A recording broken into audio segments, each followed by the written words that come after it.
Welcome, everyone, and welcome to Progressive Discussions. I am very happy to be doing this, not because it's my favorite season of the year, autumn, and my favorite month, October, but this is the first time, my debut on StreamYard, this wonderful program that is pretty cool, I think, and I think it far surpasses the former Google Hangouts that we have been doing shows on, and we are allowed to stream to 2 locations. So hopefully, knock on wood, God willing, we are streaming to the Progressive Discussions Facebook page and Progressive Discussions YouTube channel. I am here with my special guest and co-host, the one and only Ronald J. Theriot of the state of Louisiana. How are you, sir, today? I'm fine. Thank you for inviting me. Yes, I am happy to have you. It's a little humid here, but yeah, quite humid, actually. So your dip in temperature did not dip far enough. I mean, it dipped for a day, but as usual, then the warm weather came right back. Those fronts do that. They'll come down and then they get pushed back by Gulf air. The Gulf push it back. Well, storms are created by the cool front meeting the warm front, and unfortunately, it depends on what part of the hemisphere you live in. You have to suck it up and deal with it. But anyway, 7 lucky bells for the evil spirits. Now, this show, the theme of this show is about feminism, a hypocritical double standard. And I want to begin by talking about how, all good intentions eventually, unfortunately, with human nature, get corrupted. What's that old saying? The road to hell begins with good intentions, something like that? Paved with good intentions. Paved with good intentions. Now, at the very beginning, when women were fighting for their basic civil rights, the suffrage, they called it suffrage, the woman's right to vote. You had Susan B. Anthony and her clan, or whatever you want to call it, fighting for women's right to vote, which is important.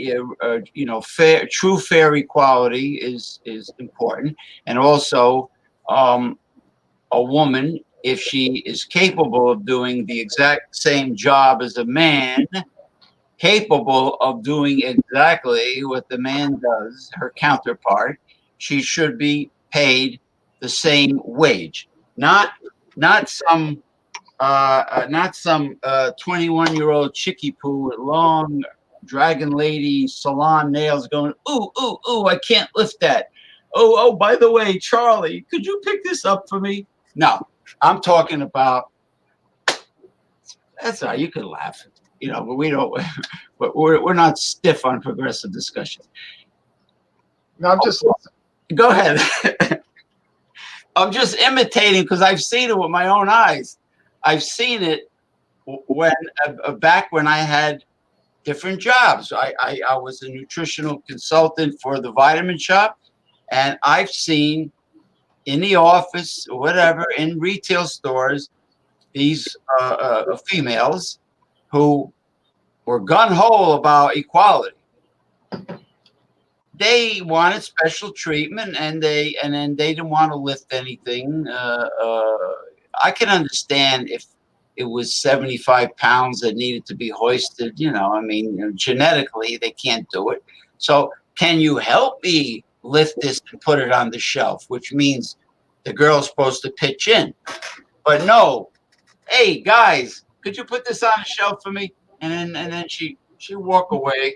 She walk away with her high heel, with her stiletto heel shoes, with the nails sticking out. Woo, woo, woo, woo. And and then the girls in the office would be yapping, making personal phone calls as they're supposed to be typing and taking inbound calls from customers. So if you're doing in reality, not a person's perception, because perception is not proven reality, it's not proven facts. If you can do the job in that given field as a man, you should be paid equal amount of money. But here we go with what happened, that where I could see it, to the feminist movement as it progressed. Their good intentions after they received the right to vote. I understand about the equal pay, but then, like any lobbying group, they decided to demand special treatment, which I am against, because when a lobbying group demands special treatment, guess who goes to the back of the line?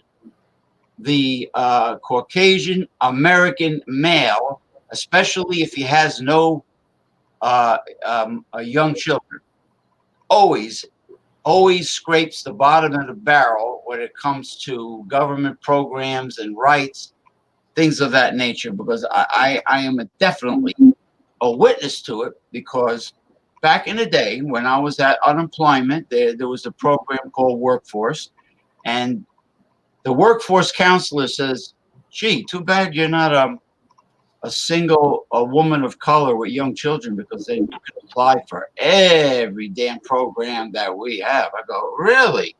But I was born in the United States. I'm very much an American citizen. Oh no, you don't qualify for a lot of these programs. If you were a woman of color, especially if you had one kid, we'll give you money, entrepreneurial startup cash to start your own business. We'll send you to school, pick whatever school you want. You'll get this, you'll get that, you'll get the food stamps, you'll get blah, blah, bing, bing, bing, bing. You get everything. Oh, I can't get everything? No, you're first of all, you're Caucasian.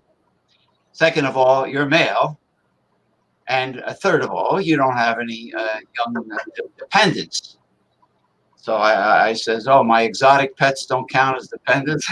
They laugh. No, sorry, we feel for you. The counselor says, it's not fair, but it's the law. That's the way it is. So lobbying groups demanding special treatment. That's one segment of the special treatment. Go ahead. Your take on what I just said. Well, there's a lot I could say, but I don't want to take over the show.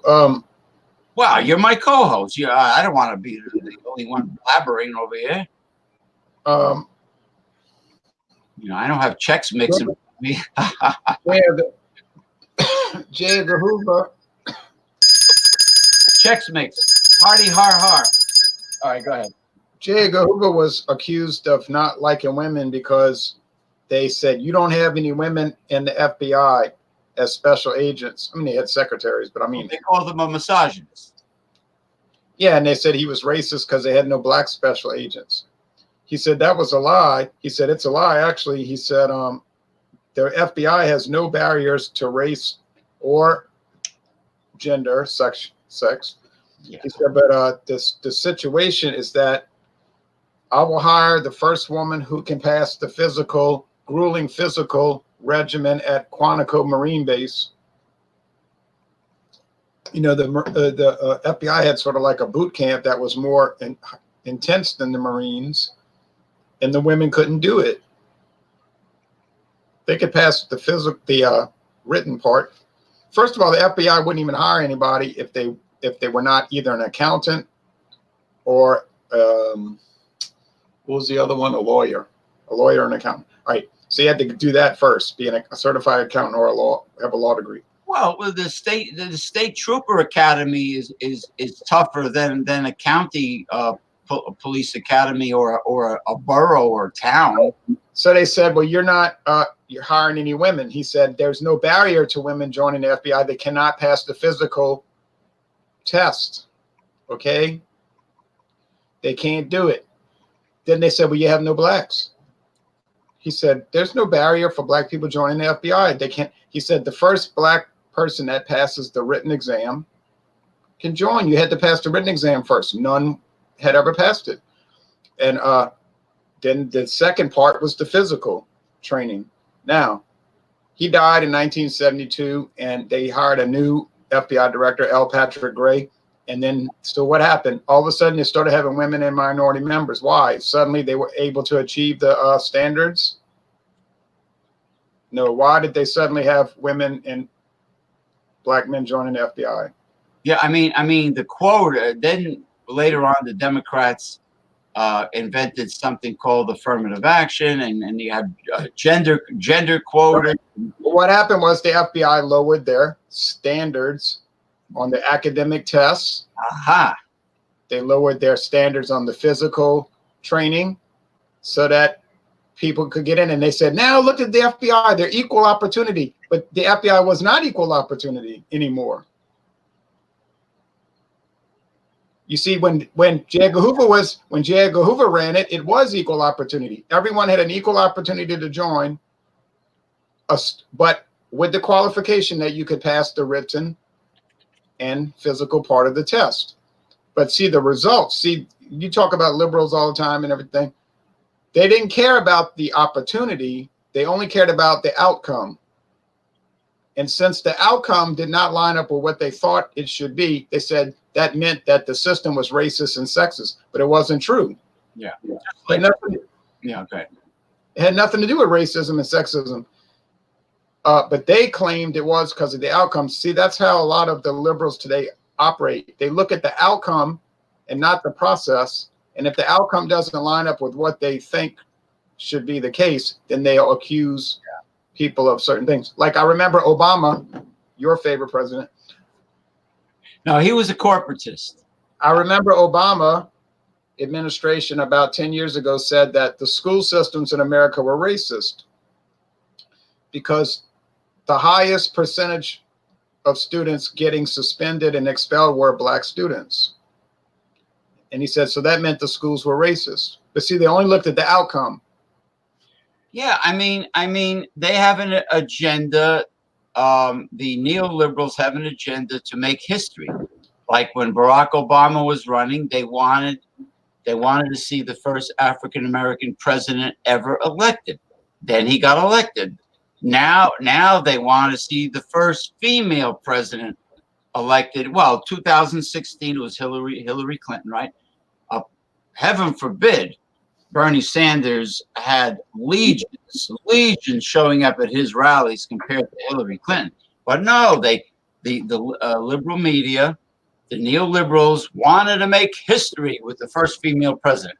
So they're doing it again with Elizabeth Warren, the goosenecked Pocahontas, who, if she's Native American, I'm next in line to be Pope.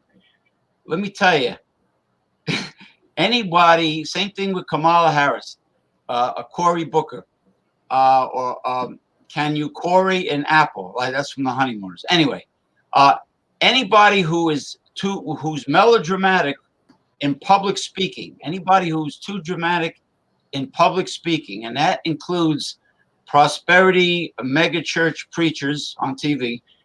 Beware of anyone who's too melodramatic when they speak publicly, because they're full of shit. And they have an agenda to make history.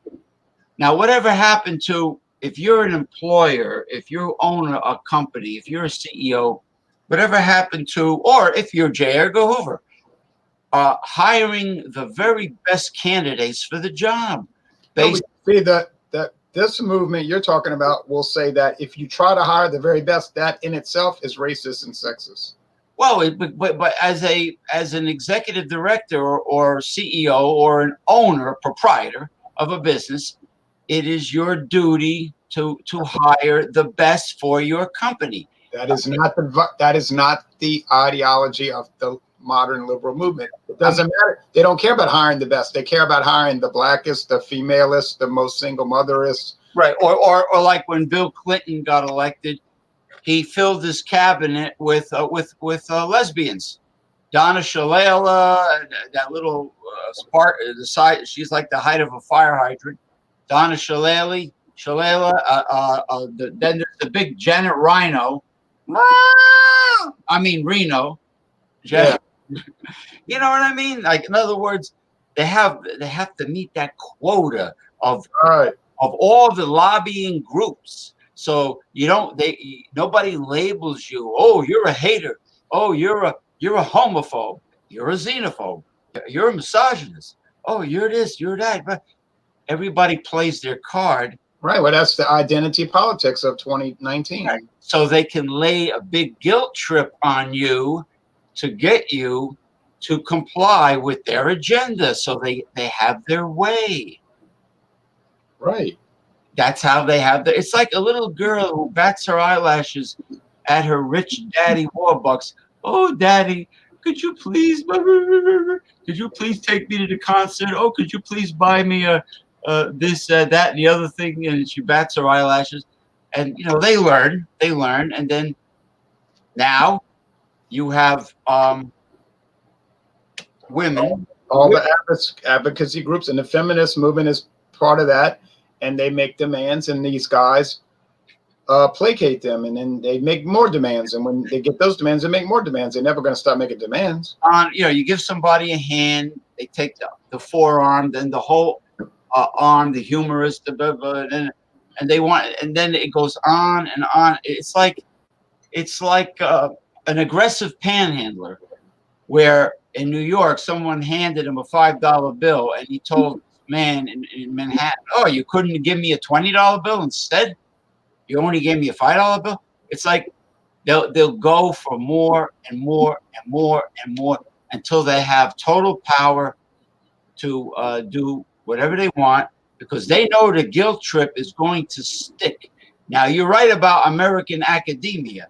They did lower the standards overall throughout American academia. Yeah, they do that, and they do it in the law enforcement, and that's why you have a lot of less effectiveness on behalf of the FBI. And then people will use this reverse racist agitation. Now, you see the things I said, they'll come back and say, you see, you got this racist on your show. No, you see, but they don't want to use deduction and logic. Well, people of other races give me dirty looks all the time if I take public transportation, or I get dirty looks all the time, and I know why. They don't know me. They don't know if I'm not a nice guy or not. They automatically do it because I'm a Caucasian male, a Caucasian American male, and they automatically assume things without getting to know me. Right.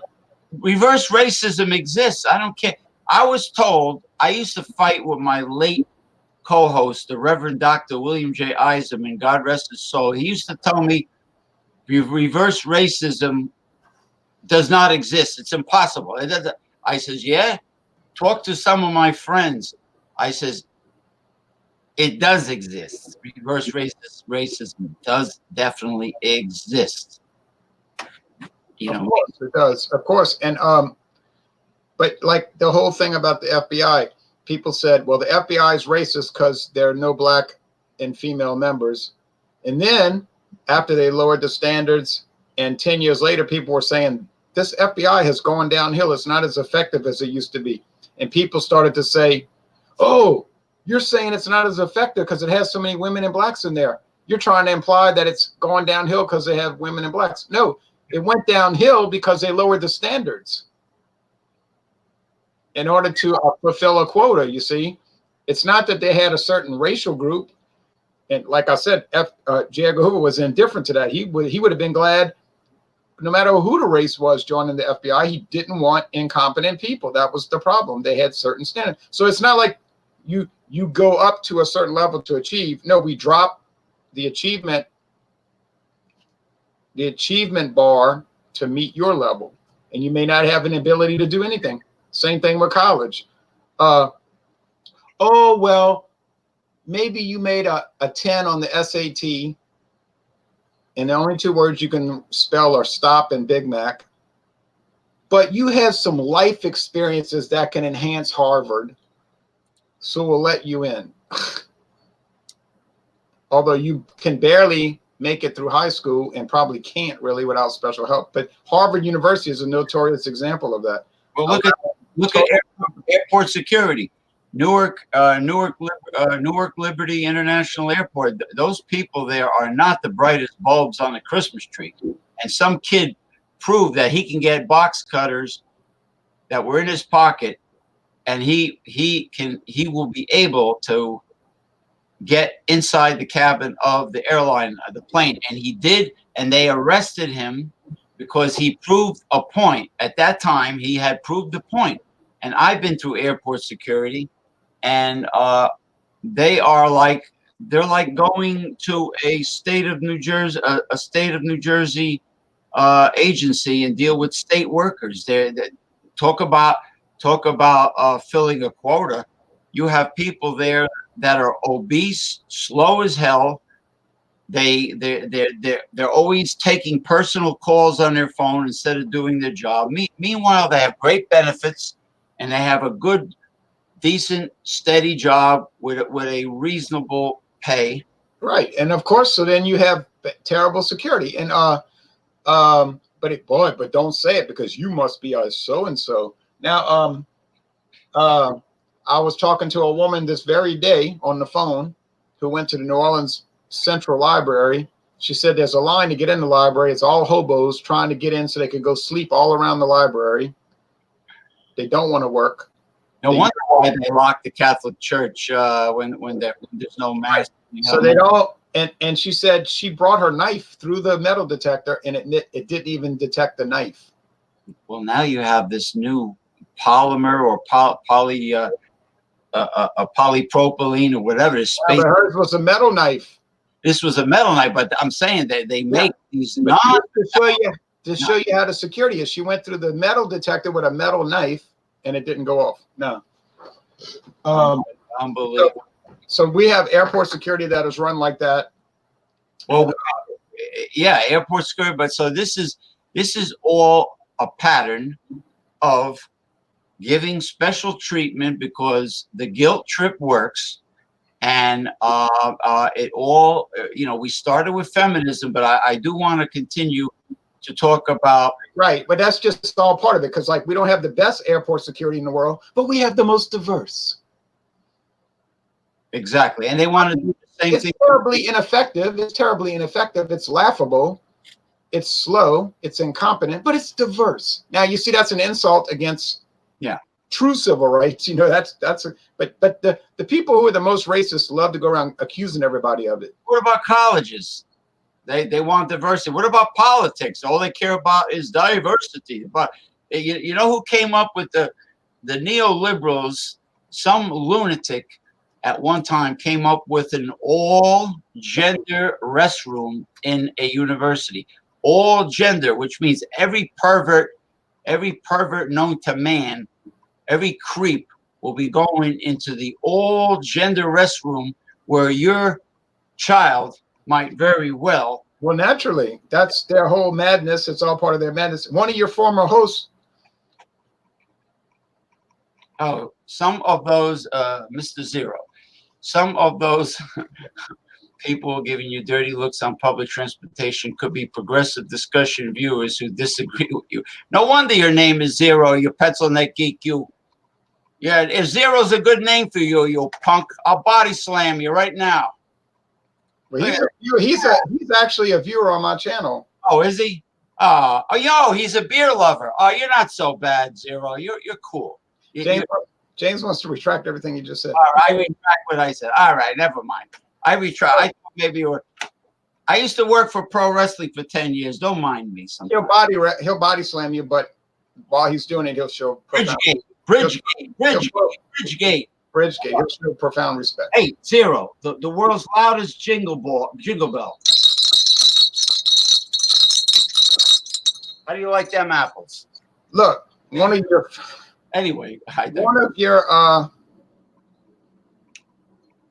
one of your former guests accused me of being racist because I said bad things about rioters. Now, this was a very comical situation. Oh, they've been horrible lately, the rioters. Holy crap. I saw the video. In Ferguson, Missouri, 5 years ago, they had the bad riots. Up in Minnesota, I think. Yeah. And I said nasty things about these rioters who were going around burning people's stores. And that's how they were fighting for civil rights, by burning people's stores in their own neighborhood. And I said nasty things about the rioters. Now, the former guest that you used to have on your show, he wasn't so angry about the rioters. He was angry that I said bad things about the rioters. Now, to me, that's a warped way of thinking, because you're saying to yourself, well, sometimes people go on a mad rampage and burn down a bunch of stores. Oh, well, no big deal. But this guy here said some bad things about him. That means he's racist. Now, it seems to me you would be angrier at the people actually burning property and causing terror in the neighborhood. But maybe I don't understand things. Remember that organization where people were protesting on Wall Street, and they kind of lost their carbonation. They fizzled out, and all these the neoliberals, they were camping out in Manhattan near Wall Street. They were blocking pedestrians from getting to work by way of sidewalks, which they're not allowed to do. The cops had to step in. They were blocking traffic. They were harassing pedestrians on their way to work. And all they cared about was like camping out, like it was Woodstock or something. They really didn't care about the oligarch controlling our lives or about the corruption of Wall Street. They just wanted to be somewhere where something big was happening. And this is the problem with protesting, is once you start blocking traffic, once you start harassing people, throwing things at them, hitting them, punching them, slapping them like they're doing today, both sides of the political fence are guilty of this crudeness. Then there's a problem. I mean, now if you're peacefully protesting and the cops censor you by telling you, you can't protest, get lost. That's usually not the case. Usually these protests that get into conflicts with the police are trying to bait the police into doing something.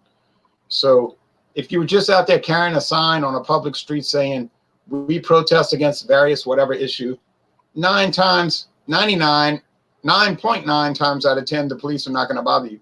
Right. But and I did a video about the nonviolent movement, which was a very interesting video, I think. Yeah. And I indicted a lot of people in that, and brought up things that you don't see on ABC, CBS, CNN, and so on, or Fox. Oh, yeah, I'm sure you did. And the cops, if they pull you over, don't give them a hard time. Just show your registration, driver's license, insurance card. Be peaceful. Let him run your plate number. When almost all the problems that stem from that are people that want to have a trial right there on the street. Yeah, like this black guy who says, I'm not showing you any of my personal information until you tell me why you pulled me over. He said, the cop says, I will tell you why I pulled you over after you show me your ID. I want to see some ID. He says, no, I refuse. He says, well, then I can have you arrested for that. Then he started mouthing off to the cop, and the cop says, well, who knows? Maybe your license is suspended or something. It could be anything.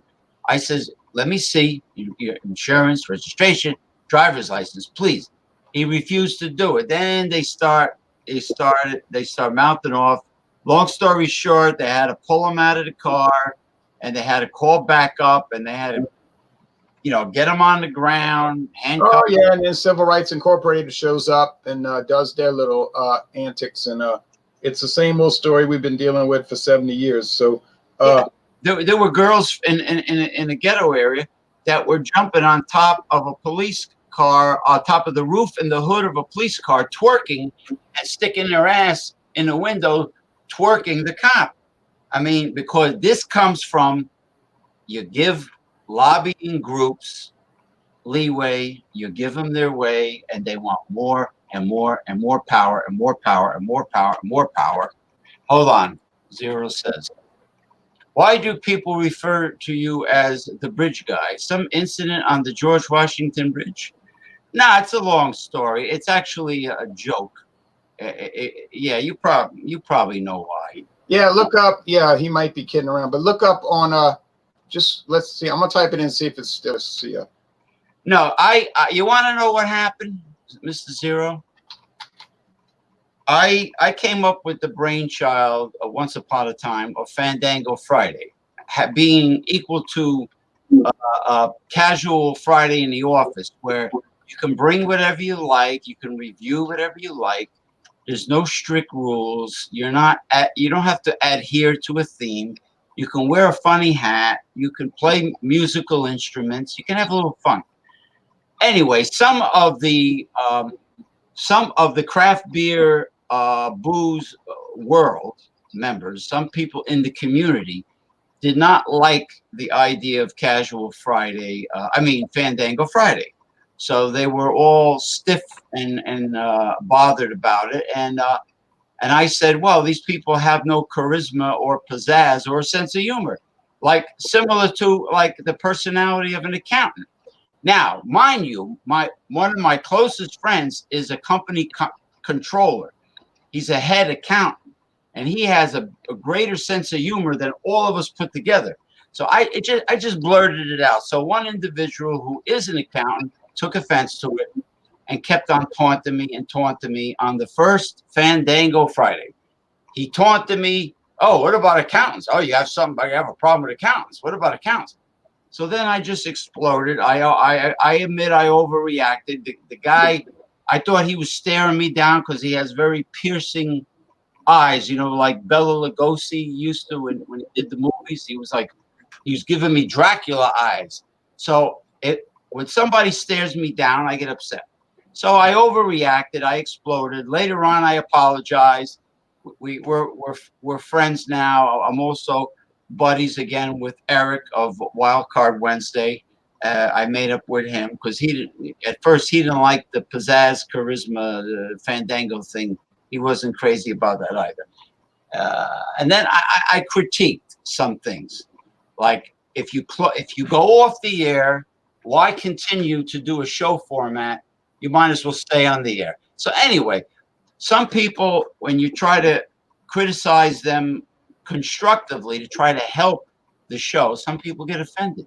That's all it was. And somebody did a video that was like a parody of what we did. He took all of the hour-long video and he put it into a 14-minute video and made it like a pro wrestling promo, and it's called Friday Fandango. So if you look on YouTube, I didn't know that. Was it the red feathered gentleman that did that? No, but if you look under Friday Fandango, it's hilarious, really, because it's got him staring you down and you making a face, and then the big blow up, and it's pretty clever. That's pretty good. That person has a sense of humor. Hopefully, that person would participate on video with their beverage for Fandango Friday, and not. It's one of those accounts where they don't show their face, and in other words, they're like trolls. They like yeah. They instigate, but they don't participate. Like I always tell those kind of people, I say, I'll give you 30 minutes free time on my channel, but you got to show your real face, and you can't use an alias. Oh well, they don't want to show it. They don't do what Archie Bunker used to say. They don't grab the bull by the horns, right? And put their views publicly with video with your name. Heaven forbid they should ever do that. I know a lot of people that are my friends that refuse to go live and public via video. But I agree with what you're saying about that. Modern feminism is anti-male, anti-white male, especially, right. And it has roots into some notorious. It has some notorious roots in, I guess you could say, in I mean, people are reluctant to talk about it, but yeah. Well, let me tell you, I'm going to go on. to say something extra about feminism. Now, today they want equal job for equal pay. They never mention if the female is capable of doing the same job as the male. They don't bring that up, but they want that. Okay. Now, which I am all for it if they can do the job. Now, the problem is when it comes to making money, they want equality. But when it comes to a social life, they want their cake and eat it. They want special treatment. They still expect a man to make the first move, to do everything, to pay for everything. Uh, uh, you know, you can't listen. Equality has to be equal across the board in order to be true equality. You can't have like a double standard. Uh, when the woman she gets pregnant, right? Today everybody decides to keep a baby. All right, that's their choice. But nobody asks. The courts don't ask the father, "Do you want to be a parent?" Oh, you don't want to be a parent? Okay, so then you don't have to pay child support because you don't want to be a parent. Like, in other words, it's like socially, women want special treatment. They want their cake and eat it. I go on Tinder, which is a phone app, online dating, and you know what the young females say, especially the young females of color? The first sentence: "I'm looking for a sugar daddy to spoil me and take care of me, but no hookups allowed." I said to one of them, I says, "Do you think rich people are rich by being stupid?" I says, "You honestly think a rich man is going to do all that, spend all that money on you, and he's not going to expect anything in return?" I says, you're delusional. You're living in a parallel universe because no rich guy is a sucker that, I want to be taken care of. Now, let me guess, those are the girls that don't have any marketable skills or academic achievement. Might not even be real girls. It could just be some people that are posing as women. I mean, That's another thing. There's a lot of fake profile scammers on the internet, on online dating and even Facebook too. Online dating has become saturated with fake profile scanners where some scumbag from Nigeria or Ghana is in an office using some young, pretty girl's photos, and he creates a fake profile. yeah, if she was a young, pretty girl, she almost certainly would not be on a dating site. She wouldn't need to be. So that's Yeah. right there. Right there is a red alert. And they try to sucker you into wiring them money. Now, there are red flags that guys out there, single men, can spot. If the girl has no personal information on her profile, red flag number one. Number two, if she has hardly any friends in her friends list, that's number two. And they all give us the same sob story. Oh, my parents died in a car accident, blah, blah, blah, blah, blah.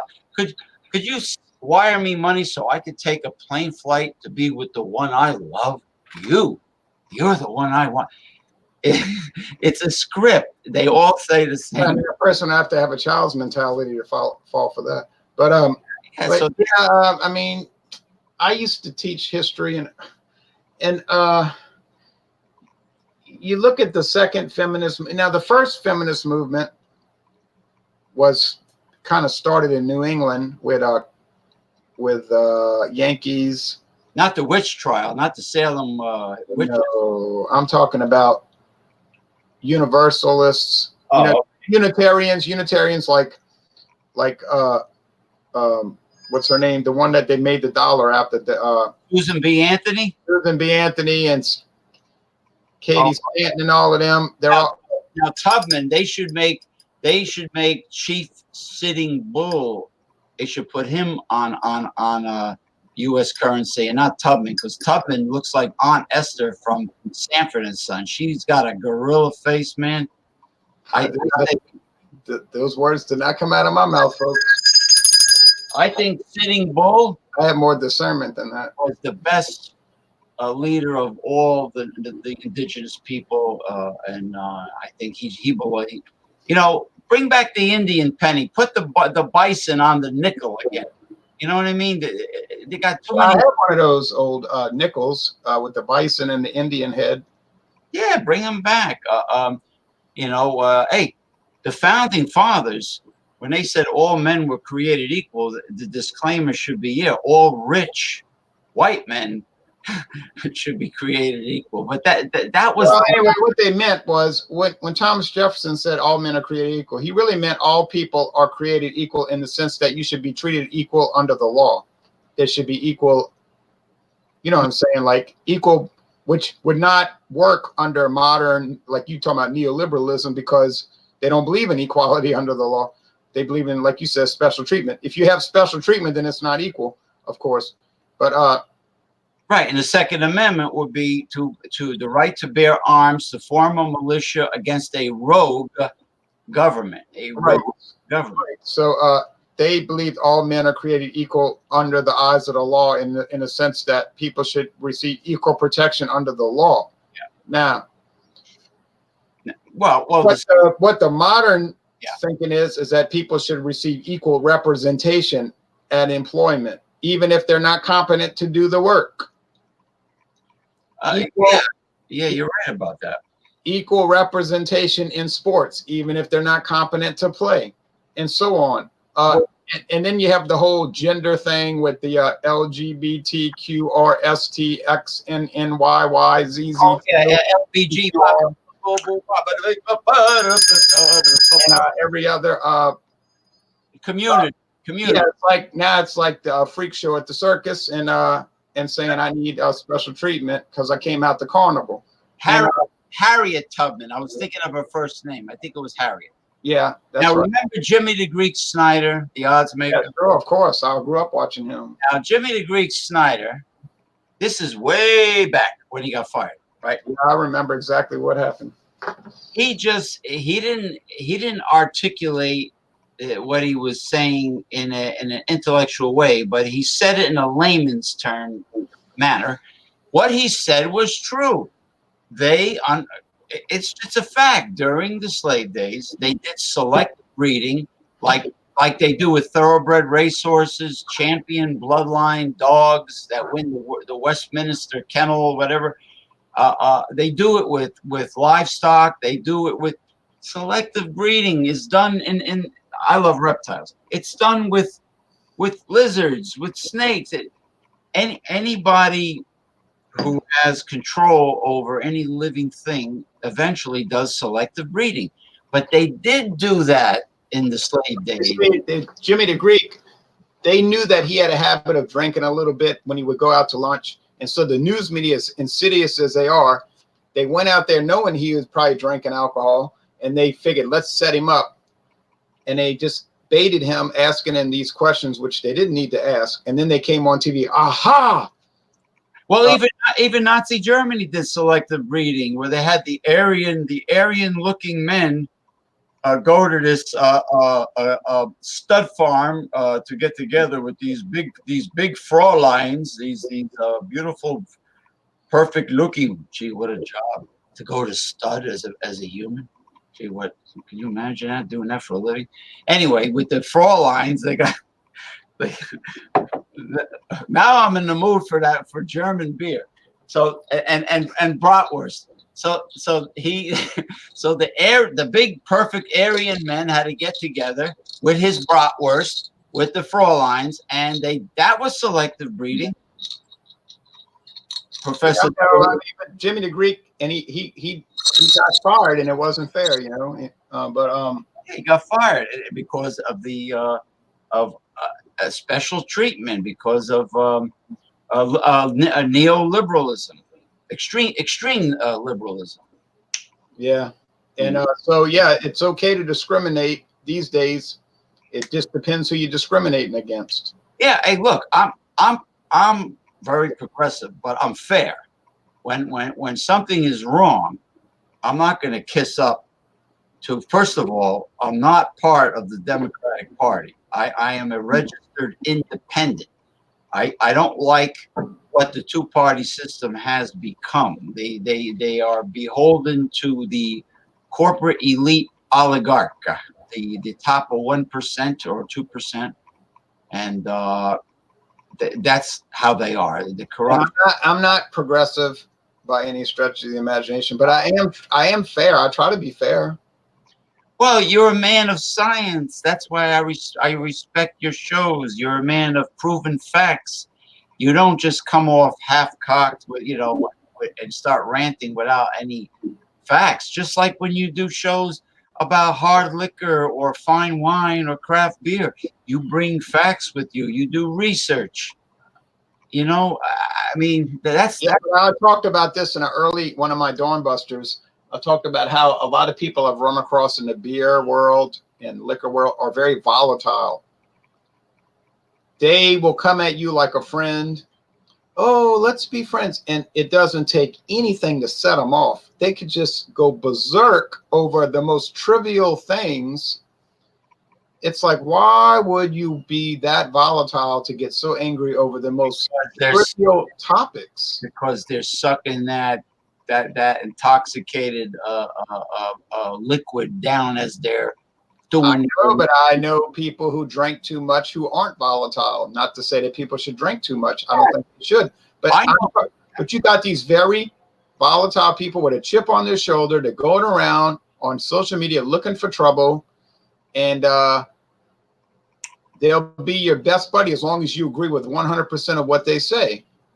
That's cult leaders. That's sick people. That's not like many Facebook groups and many groups on social media have become cults. They do have cultist leaders, and you have to march in lockstep with them. Otherwise, you're no good. And I've been in several of those. There was one called Hot Dog Nation. Yes, it's funny as hell. Run by a man who I know personally when I was on this Time Warner show called Keeping Country Strong, which broadcast out of Port Jervis, New York. Irwin Benzie, a retired New York City cop, turned broadcaster, and he ran Hot Dog Nation. And as soon as I criticized some people on the Food Channel, they all attacked me because I was bringing toxic negativity to their group. I says, how come someone's opinion that is based on facts, how can that be toxic negativity? Isn't that called a Pollyanna for those that read the dictionary? Yeah, I'm not a Pollyanna. So they threatened me. Same thing with Honest Craft Beer Review. You get the threats. So I just told them off and then I quit. It's like I mentioned, hey, I don't like the idea that Paula Deen sucks on her fat fingers and sticks her hands in the food, and she's got all the rings on, and she's always going like this, and she double dips, she puts the spoon back in the food. And I said Rachel Ray has an annoying voice, and she talks with her mouth. I just made some statements. I said Bobby Flay's Burger Palace restaurant, they only have 6-ounce burgers. That cheap bastard. Why can't he have at least 8-ounce hamburgers? They attacked me. Toxic negativity. I says, well, look, I'm sorry. I'm not a Pollyanna. The same thing happened with Honest Crap Beer Reviews. It's a cult. You have to be a Pollyanna as long as you agree with the punk ass the two punk asses that run the group that would never meet me by the bridge, by the way, because I have a surprise for one of them. The thing is, they're cults. Now, when we do the show, we listen to many opinions, but you're right. There are some people that are angry drunks, and there are some people that are happy drunks. I'm a happy drunk. I personally know a couple of angry drunks. Yeah, and then some of the people I'm talking about don't drink at all. They're just volatile. And it's hard to deal with volatile people because they can just flip out at any moment. And I can think of all the times where I ran into some of these people in trouble, and it was every time it was the same pattern. They were volatile. They cannot listen to the other side.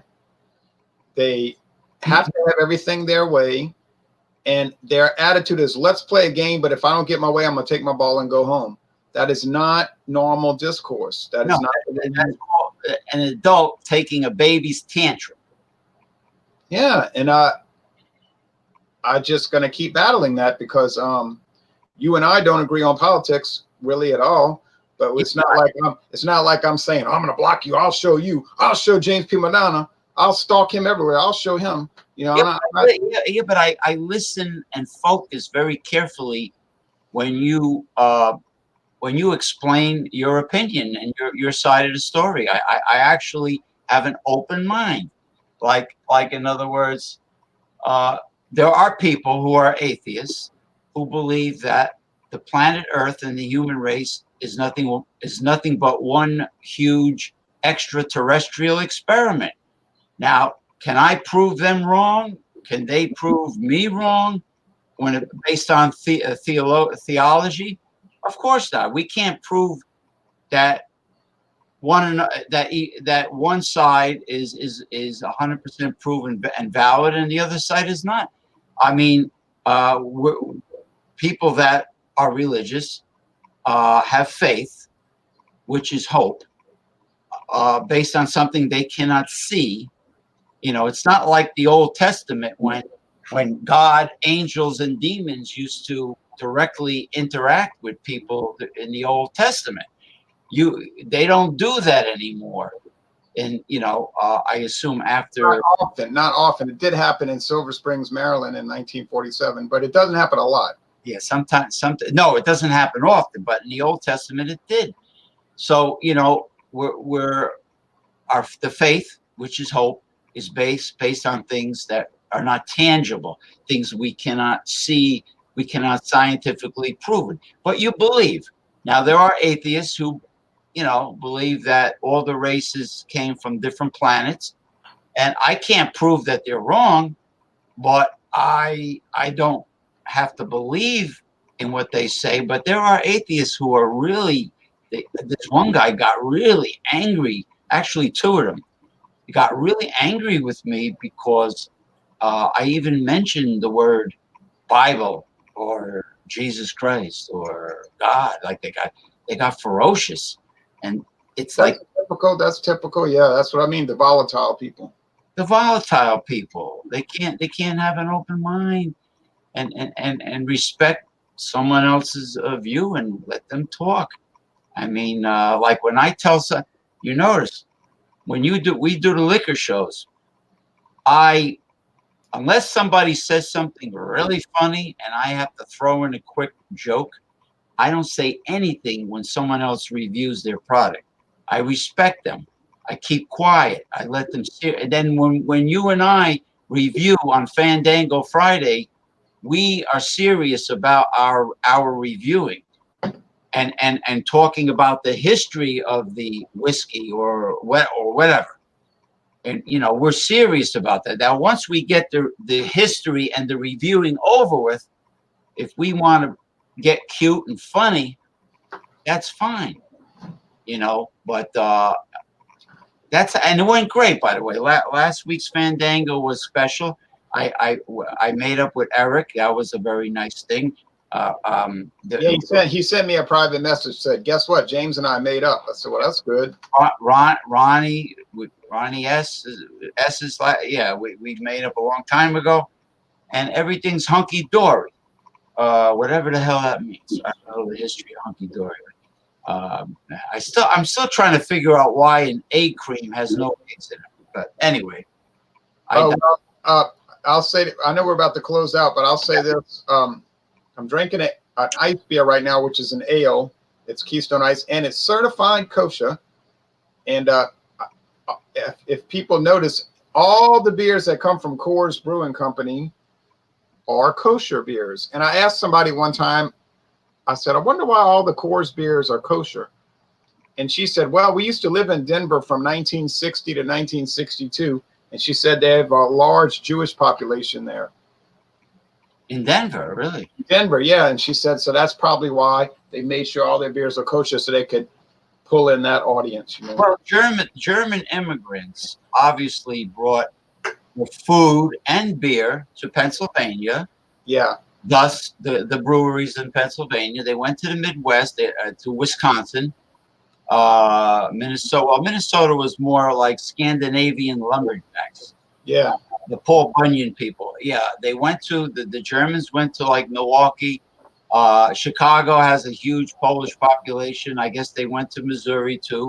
And Denver, yeah, and Denver and New Orleans, because we had a Fabacher family that started Jack's Brewery, the Fabachers. Yeah, and this is why one of my exes from the 1980s, her mother, who passed away, Faith Defner, God rest her soul, she owned a company that imported concertinas and accordions in Mineola, Long Island, a Titano Pancordion company. And guess where most of her customers happen to be? They happen to be in the Wisconsin area because they're big into polka bands. The Polish, the German, with their music. The polka, yeah. The Germans have a similar music to polka, like during Oktoberfest, when they got the... Yeah, and that music, if you look at it carefully, that music is pretty similar to like Tejano music and the Mexican Tejano music and the Cajun music. Cajun music has a lot of polka type qualities to it. And they use the concertina in Cajun music too. And eventually the mandolin made its way in. But also, you notice the Appalachian people with the fiddling. A lot of them were Irish and Scottish immigrants originally. The Appalachian people. So, what do the Irish do? When they do the river dance, they play the fiddle. Right. So, now, as we close out, because I got to get off of this, but I can put a little Cajun music on. I don't know if it's copyright, but you're not monetized, so it shouldn't matter, right? I'm going to let me. Well, you know what? Put it on for like a minute. That shouldn't hurt, right? Yes, this is traditional Cajun music. I don't know how traditional folk music could be. And then I'll close out with the non-copyrighted song. And you'll notice the polka type qualities to it. Hold on a minute. Roll out the barrel. Roll out the barrel.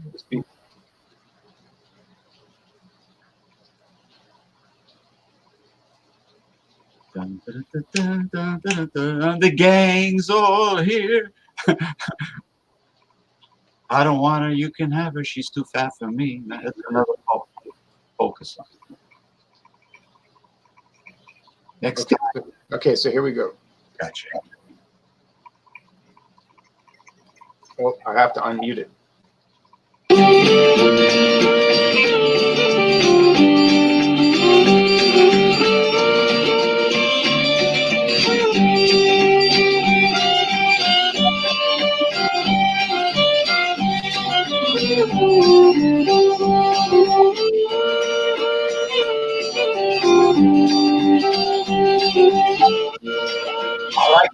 I like it.